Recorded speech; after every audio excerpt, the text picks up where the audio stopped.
بات نہیں، ہیں جتنا وقت ہے آپ فائدہ اٹھا لیں۔ تو ان باقی میں بچیوں کو جب بھی میرے پاس بھی آتی ہیں، ان کی ماں آتی ہیں، مجھے ایک ہی بات تنگ کرتی ہے کہ ان بیچاروں کی قسمت اچھی ہے، اللہ نصیبہ نیک کرے۔ میں 3 بچیوں کا باپ الحمدللہ اپنے گھروں، مگر اس بارے میں بڑا پریشان ہوتا جب کوئی ماں آ کر کہتی ہے کہ مولانا بچی بیٹھی ہے، کوئی پوچھتا نہیں، دکھ ہوتا کہ یہ کیسا زمانہ آ گیا، ورنہ لوگوں کی جوتیاں ٹوٹ جاتی، غریب آدمی کی بچی کے لیے نا بار بار لوگ جاتے تھے، بڑے وقار کے ساتھ رشتہ لیتے تھے، مگر اب یہ لوگ بیچارے جھولیوں میں لیے پھرتے ہیں، حرامی لوگ جو نا بچیوں کو نظر انداز کرتے، ظالم آ گئے، کوئی پوچھتا نہیں۔ سورہ جو ہے نا یاسین، بیٹا بات آ گئی،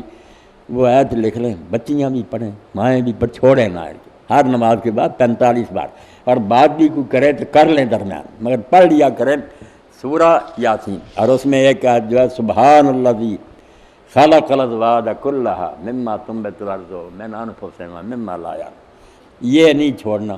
اللہ مناسب رشتہ دے دے گا۔ اور یہ بھی یاد رکھنا کہ جو 45 بار سورہ فاتحہ کہی نا،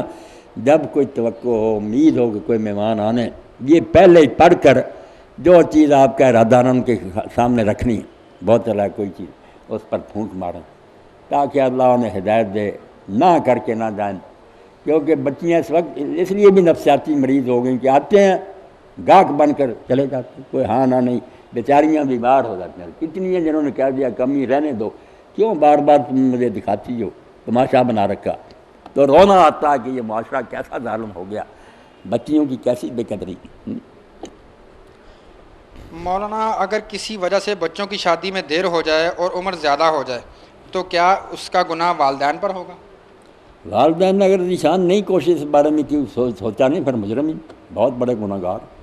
بلکہ اس بارے میں اتنا آیا کہ بچی کی عمر اگر 12 سال کی ہوگی اور انہوں نے شادی نہیں کی تو وہ گناہ کرے گی، تو ذمہ دار یہ ماں باپ ہوں گے، ان کو بھگتنا پڑے گا۔ باقی اگر وہ بیچارے کوشش کر دیتے ہیں، ترلے کرتے ہیں، مگر نہیں کام بنتا، پھر ان کا کیا قصور، پھر وہ بھی مجبور۔